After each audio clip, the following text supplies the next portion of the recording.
베드로 전서에서 이어서 베드로 후서에 대한 말씀을 드리면서 은혜를 나누려고 합니다. 베드로 전후서에서 교훈하는 메시지는 크게 세 가지일 것입니다. 첫 번째로는 베드로 후서에서 강조하고 있는 메시지, 첫 번째로는 시련 가운데서 우리가 어떻게 하나님과의 관계를 잘할 수 있을까? 여러분이 신앙생활할 때 이유 없는 어려움, 또 내가 도저히 이 고통과 이 어려움은 이해할 수가 없다라고 이렇게 생각됐을 때 베드로 전후서를 통해서 그 고난 가운데서 어떻게 하면 하나님과의 관계를 유지할 수 있을까? 저와 여러분이 이 시련이라고 하는 것이 우리에게 있어서는, 믿음의 사람에게 있어서는 이것이 해가 되지 아니하고 유익이 되어짐을 여러분이 믿으셔서 오히려 시련이 올 때, 어려움과 고통이 올 때 하나님과의 관계를 잘할 수 있기를 간절히 축원합니다. 그래서 베드로 전후서에서 같이 이렇게 강조하는 것이 시련을 만났을 때, 어려움을 만났을 때 어떻게 하면 하나님과의 관계가 더 어려움 속에서 긴밀하게 관계를 가질 수 있을까? 여기에 대한 교훈을 첫 번째로 하고 있습니다. 또 이 베드로 전후서에서 똑같이 이 강조하는 메시지 가운데 거짓 교사들의 가르침과 또 잘못된 가르침을 배우는 이 배움의 사람들에 대한 경고를 하고 있습니다. 여러분, 진리는 어떠신가요? 참되신 하나님의 말씀은 어떠신가요? 하나님의 말씀은 여러분을 자유케 해서 때로는 육신의 고난과 여러 가지 아픔 속에서도 또 아니면 물질과 여러 가지 고통 속에서도 그것을 뛰어넘을 수 있는 자유함을 허락하십니다. 진리는 시공간을 초월할 수 있는 그 안에 기쁨과 감사가 있어요. 그래서 저와 여러분에게 있어서 특별히 믿음의 사람들에게 여러 가지의 이 진리라고 하는 소리를 자유케 하고 구원을 이루게 하고, 진리는 우리의 평안과 또 우리의 하나님의 나라를 제공합니다. 그런데 진리가 아닌 것은 여러분의 가정을 망가뜨리게 하고, 진리가 아닌 것은, 잘못된 가르침은 여러분의 영혼까지도 망가뜨리게 돼 있어요. 그래서 베드로 전후서에서 강조하고 있는 메시지는 진리를 왜곡하는 사람에 대한 이 경고, 그리고 왜곡하는 진리를 받아들이는 사람들에 대한 경고가 기록되어 있어요. 저와 여러분이 이왕 우리가 신앙생활할 때 진리 위에 서서 어떤 것이 하나님의 말씀인가를 깨닫고 뜻을 깨달음으로 여러분의 삶이 정말 하나님 앞에 온전하게 이렇게 드려지는 거룩한 삶이 될 수 있도록 진리 위에 서는 여러분이 될 수 있기를 간절히 축원합니다. 그래서 베드로 전후서에서는 진리를 왜곡하는 자들에 대한 경고, 그것을 받아들이는 자들에 대한 경고가 이렇게 나오는 걸 볼 수가 있어요. 그리고 세 번째로는 이 베드로 전후서에서 똑같이 강조하고 있는 메시지가 예수 그리스도에 대한 재림에 대한 이야기예요. 예수 그리스도는 본체는 하나님이시나 이 땅에 2000년 전에 초림이라고 그러죠. 처음 이 땅에 예수 그리스도를 통해서 하나님을 볼 수가 있는 거예요. 하나님은 영적인 존재이기 때문에 하나님은 볼 수 없어도 영적인 존재인 하나님께서 인류를 구원하시기 위해서 죄에 반복되어지는 인간을 구원하시기 위해서 직접 인간의 몸으로 오신 본체이신 하나님을 육으로 볼 수 있었던 기회가 있었습니다. 예수님을 보니 인간의 몸을 가지고 있지만 그분의 사랑과 그분이 가지고 있는 능력과 그분이 가지고 계신 속성을 보니 사람이 아닌 것을 알 수 있어요. 하나님이 아니고서 어떻게 초자연적인 일을 행할 수 있으며 어떻게 사람이면 그 누구도 사람을 괴롭히고 힘들고 원수의 어떤 관계에 있을 때 원수를 축복할 수 있을까? 또 구약의 말씀대로 이 땅에 오셨다가 부활 승천하셨고 그리고 다시 오실 예수 그리스도. 그래서 예수 그리스도는 이 땅에 처음 오셨을 뿐만 아니라 다시 이 땅에 오신다고 하는 재림에 대한 약속을 하셨어요. 그에 앞서서 예수 그리스도가 우리에게 임재하는 것은 시간상으로 세계의 시간 속에 역사하는 거예요. 과거는 예수 그리스도가 이 땅에 인간의 몸으로 오셨고 현재는 혈림이라고 해서 예수 그리스도의 영이 우리와 함께 하심으로 지금 우리와 함께 하시고 계시는 거예요. 지금도 여러분과 함께 하심을 믿을 수 있기를 간절히 축원합니다. 그런데 그 예수 그리스도가 이 땅에 오셨고 지금 우리와 함께 하시는 예수 그리스도가 다시 오신다는 거예요. 예수님께서 다시 이 땅에 오실 때는 부활 승천할 때 많은 사람들이 그렇게 우러러보고 그 승천하시는 그 모습을 보았듯이 그대로 많은 사람들이 예수 그리스도가 이 땅에 다시 오실 때 바로 그 모습을 목격할 수 있다는 거예요.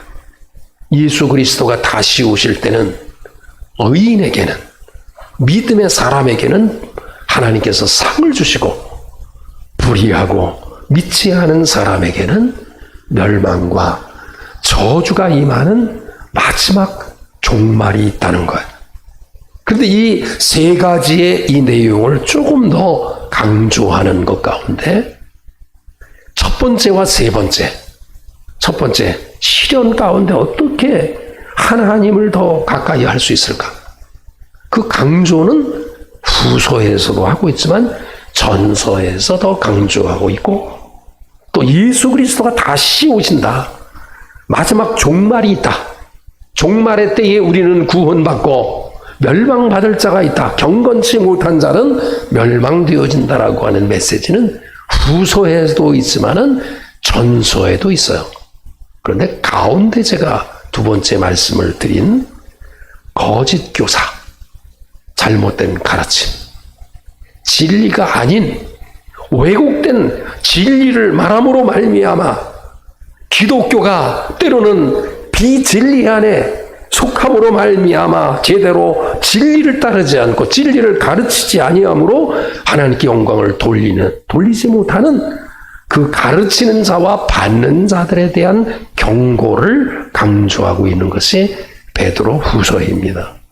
그래서 베드로 후서의 내용이 1장, 2장, 3장까지 있는데 2장은 샌드위치라고 볼 수 있겠죠. 샌드위치라고 하는 그 말씀을 한번 보세요. 2장 1절 보겠습니다. 2장 1절.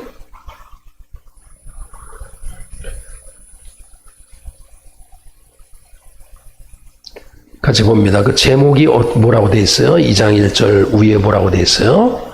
거짓 선지자들과 거짓 선생들. 자, 1절 읽어보겠습니다. 시작.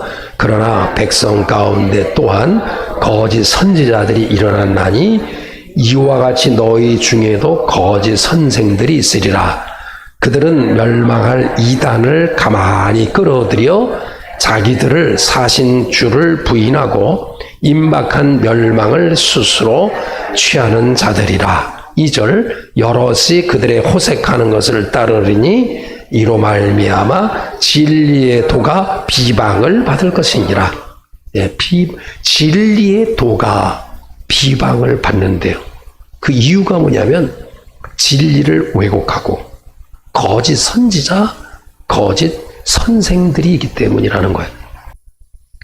오늘 읽으신 본문의 말씀 베드로후서 3장 1절부터 7절에 있는 이 말씀은 2장에서 말씀하고 있는 내용, 아니 1장에서 말씀하고 있는 그 내용들 가운데 그 강조하는 것, 거짓 교사, 거짓 선지자, 잘못된 진리, 이것에 대한 경고 메시지를 다시 한번 오늘 본문에 있는 말씀을 통해서 참된 선지자 그리고 참된 그 사도들의 그 메시지와 또 잘못된 하나님의 말씀을 거부하고 하나님의 말씀을 왜곡하는 자들에 대한 예증을 들면서 우리가 보다 더 진리에서 바로 서도록 우리에게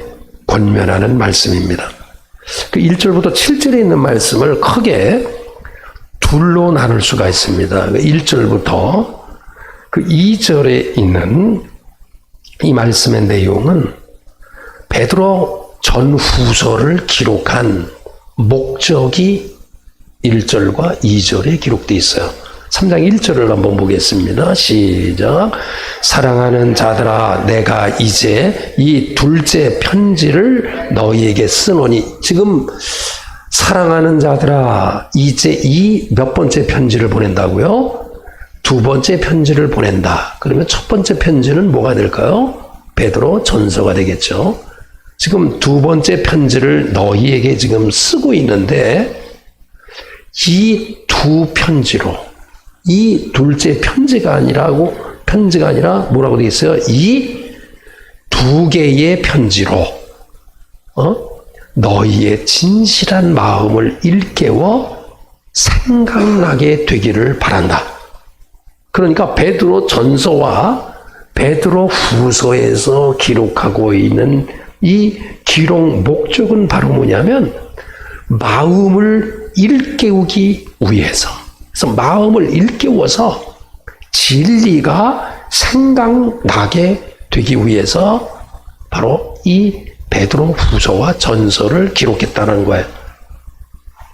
3장 1절 앞에 보면 이제라고 하는 말이 있어요. 이게 이미라고 하는 말인데 이미 여러분이 말씀으로 되새기고 있는 말씀이 있어요. 이미 여러분이 알고 계신 말씀이 있단 말이에요. 여러분이 믿고 있는 하나님의 그림이 있어요. 여러분이 하나님의 진리의 말씀을 이렇게 따라야 되겠다고 하는 말씀을 가지고 계신 것이 있어요. 그런데 이 첫째와 둘째 편지를 통해서 어떤 것을 원하냐면 이미 알고 계신 그 말씀을, 잠자고 있는 말씀을, 잠자고 있는 나의 마음을 일깨워서 생각나게 하기 위해서.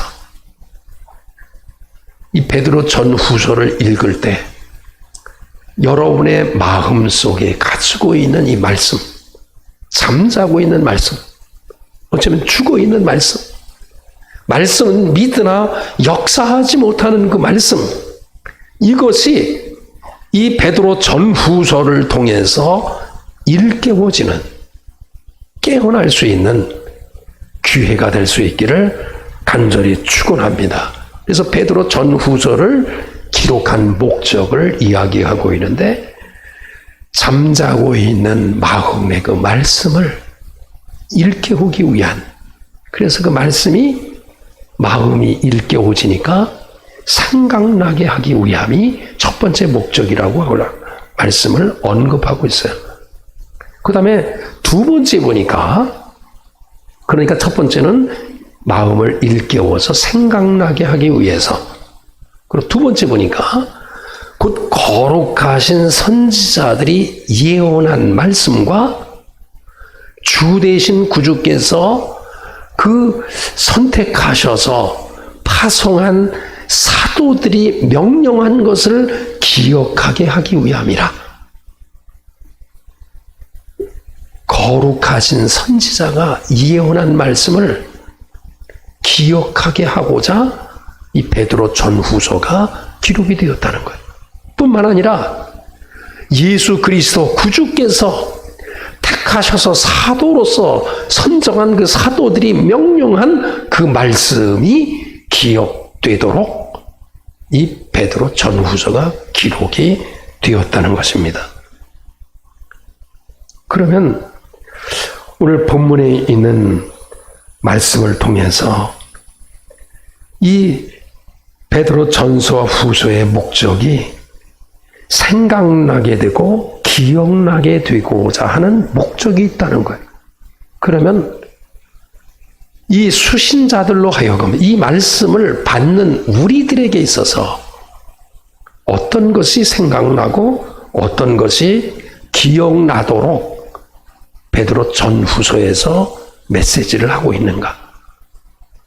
읽으신 3절부터 이 7절에 있는 말씀을 통해서 보면 거기에 세 가지로 이렇게 말씀을 쭉 하면서 이 세 가지를 기억하고 이 세 가지를 꼭 생각해야 된다는 거예요. 그 첫 번째가 말세가 있다는 거예요. 말세가. 말세라고 하는 것은 종말이라는 의미 아니겠어요? 그러니까 세상에 끝이 있다는 거예요. 그런데 당시 지식인 계층에서 이 편만에 있었던 어떤 철학적인 이 가르침이 하나가 있었어요. 소위 이 말씀이 기록되어지던 시기에 에피쿠로스라고 하는 이 철학자들의 모임이 있었어요. 그런데 이 철학자들의 모임이 뭘 얘기하고 있냐면 이 땅에서의 원자, 그러니까 물질의 최소의 물질 단위인 원자라든지 아니면 이 시공간, 이 시공간에 대한 영원성을 주장한 거예요. 그러니까 쇠하지 않는다. 물질이 쇠하지 않고 역사가 쇠하지 않고 시공간이 그대로 영원히 있는다. 영원성을 주장한 것입니다. 그러나 여러분이 우리의 삶의 어떤 모습 속에서 이 땅에서 일어나는 시공간의 모든 것들이 영원하지 않다는 것을 알 수 있어요. 처음의 것에 끝까지 가지 않는다는 사실을 우리는 알 수가 있어요. 실례로 그 성경에 기록되어진 말씀에서 살펴보니까 4절에 있는 말씀 하반절에 보니까 만물이 처음 창조될 때와 같이 그냥 있다. 지금 하나님의 말씀을 왜곡하는 사람들의 첫 번째 주장이 바로 뭐냐면 하나님께서 세상을 창조하셨을 때에 이 세상이 그대로 있다고 하는 거예요. 처음 창조될 때와 같이 그대로 있다는 거예요. 그러신가요? 최소의 그 원자, 하나님께서 처음에 만들었던 시공간이 처음 그대로 지금 있나요? 그렇잖아요. 거기에 대한 반박을 6절에서 하고 있습니다. 6절. 특별히 5절의 도입 부분인데 하나님께서 세상을 창조하실 때 하늘을 만들어 주셨고 땅을 만들어 주셨고 물로 이렇게 만들어 주셨어요. 그런데 하늘과 땅과 이 물을 만들어 주셨는데 인간의 죄악으로 말미암아 물로 만들어 주신 피조물인 물로 세상을 심판하셨다는 거예요. 노아의 홍수로 인해서 전체의 변화가 급변하게 일어나게 돼요.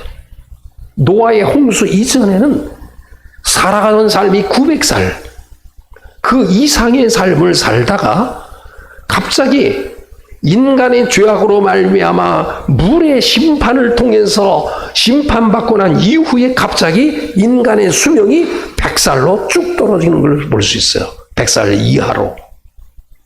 전체의 변화가 일어납니다. 지구에 어떤 변화가 일어났어요. 기후의 변화가 일어난 것을 볼 수 있어요. 베드로가 권면하는 것이 바로 여기에 있는 거예요.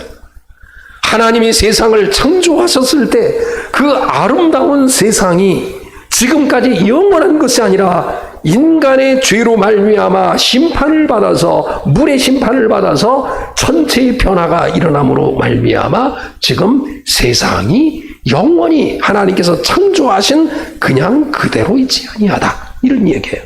그러나 하나님의 말씀을 왜곡하는 자들은 4절에 보니까 만물이 처음 창조될 때와 같이 그냥 있다라는 거예요. 근데 우리가 여기서 주목할 것은 종말이 있다 그랬잖아요. 종말. 그러니까 노아의 홍수를 통해서 이게 끝이 있을 수 있다, 이것을 우리가 감을 잡으셔야 돼요. 그런데 여러분이 7절에 있는 말씀을 살펴보면 더 무서운 경고를 하고 있어요. 진짜 종말이 있는데 그 종말이 어떻게 오냐면, 지금 세상을 창조하실 때 하늘과 뭐로 만드셨다고요? 땅과 뭐로 만드셨어요? 물로 만드셨다 그랬잖아요. 근데 인류의 죄악을 통해서 뭐로 이미 한번 심판받았어요? 물로 심판을 받으셨어요. 그런데 지금 물로 심판을 받으셨는데 그 뭐가 지금 남았어요? 하늘과 뭐가 남았어요 지금? 땅이 남았잖아요. 하늘과 땅이 나중에 경건하지 아니한 사람들을 위하여, 7절 마지막에 보니까 끝까지 하늘과 땅을 지금 보존하시고 물을 보존하고 계시는데, 물론은 이미 한번 종말, 1차적인 종말을 맞이하게 심판의 도구로 사용했는데, 하늘과 지금 뭐로? 땅으로 지금 보호하고 계시긴 한데, 그것으로 말미암아 경건하지 아니한 사람들에 대해서 심판과 멸망하기까지 하늘과 땅을 보존하신다는 거예요. 1차 종말은 물로 심판하셨지만 2차 마지막 종말은 하늘과 땅에서 불이 뿜는 거예요. 불을 뿜어내는 거예요. 하늘에서 불이 뿜어내고 땅에서 불이 뿜어냄으로 말미암아 불에 대한 심판을 이야기하고 있는 것입니다. 베드로 전후서에서 특별히 강조하고 있는 메시지 가운데 거짓 선지자들에 대한 경고를 하는데, 거짓 선지자들을, 이 세상은 처음의 것과 지금 변화가 없다. 그러나 인류의 역사의 변화를 보면 대변혁기들이 일어난 것을 볼 수 있어요. 처음의 것과 지금의 것이 너무너무 달라졌다는 거예요. 하나님의 심판이 계속해서 있어진 거예요. 근데 마지막에는 하늘과 땅에서 뿜는 불로 말미암아 마지막 불신자들, 경건하지 않는 자들에게는 심판이 있다는 거예요. 우리가 꼭 기억해야 될 것이 있어요. 우리가 꼭 생각해야 될 것이 있어요. 이 베드로 전후서를 통해서 우리가 꼭 기억해야 되고 생각해야 될 것, 첫 번째로는 종말이 있다는 거예요. 예수님의 재림이 있다는 거예요. 예수님의 재림의 때에 세상은 종말을 맞게 되는 거예요. 두 번째로는 말세에 정욕을 쫓아 행하는 자들이 있다는 것입니다. 3절에 보니까 먼저 이것을 알지니 말세에 조롱하는 자들이 와서, 그러니까 하나님을 조롱하는 많은 사람들이 있는데 그 사람들이 와서 자기의 정욕대로 살아가면서 하나님을 조롱하는, 그러니까 말세에는 정욕을 쫓아서 살아가는 사람들이 있다는 거예요. 이 정욕이라고 하는 말은 에피디미아라고 하는 이런 말이에요. 그런데 이 말이 영어로 번역될 때 크게 세 가지의 단어로 번역이 됩니다. 하나는 이 desire라고 하는 갈망하다, 뭔가 간구하다. 그러니까 이 저와 여러분에게 있어서 이 욕망이라고 하는 이 단어가 여기 나쁜 의미로 사용되어 있었지만은 이 에피디미아라고 하는 말이 성경에 많이 기록되어져 있는데 좋은 의미로 사용되어진 그 사례는 여호와를 갈망하려는 거예요. 여호와를 갈망하고 여호와에 대한 이 마음이 끝없이 있어야 된다는 거예요. 그런데 말세가 되면 이러한 여호와를 갈망하는 디자이어라고 하는 이 말이 갈망이 여호와를 향한 갈망으로 이렇게 추구되지 아니하고 충동과 욕망과 쾌락으로 말미암아 나쁜 의미로 바로 정욕을 쫓아 살아가는 사람들이 있다는 거예요. 말세가 되면 그 욕망에 이끌려서 살아가는 많은 사람들이 있다는 거예요. 그리고 그 사람들을 바라보며 상대적인 박탈감을 가지고 더 억울하게 살아가는 사람들이 많이 있다는 거예요. 그런데 이 욕망이라고 하는 이 단어가 충동이라고 하는 단어로도 번역이 돼요. 이 마지막 세대는요, 충동으로 살아가는 거예요. 절제된 삶을 통해서 살아가는 것이 아니라 충동적인 삶, 충동적인 구매, 충동적인 살인, 충동적인 어떤 절도, 충동적인 어떤 사건을 일으키는 일들이 일어난다는 거예요. 저와 여러분이 말세가 될 때 이 욕망이라고 하는 단어를 거룩하게 사용해서 오히려 말세가 되어졌을 때 하나님께 더 나아가는 이 열정, 갈망이 있기를 간절히 축원합니다.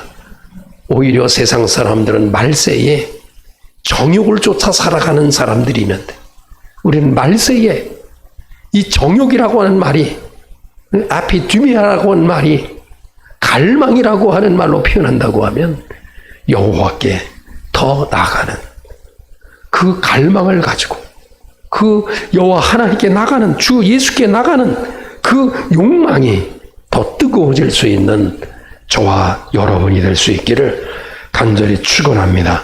그럼 세 번째 보니까 우리가 기억해야 되고 우리가 생각해야 될 것 가운데 하나는 말세에는 신앙에 회의적인 사람들이 나타난다는 것. 이것을 꼭 기억해야 된다는 것. 말세가 되면 신앙의 회의를 가진 사람들이 수없이 많이 일어난다는 것.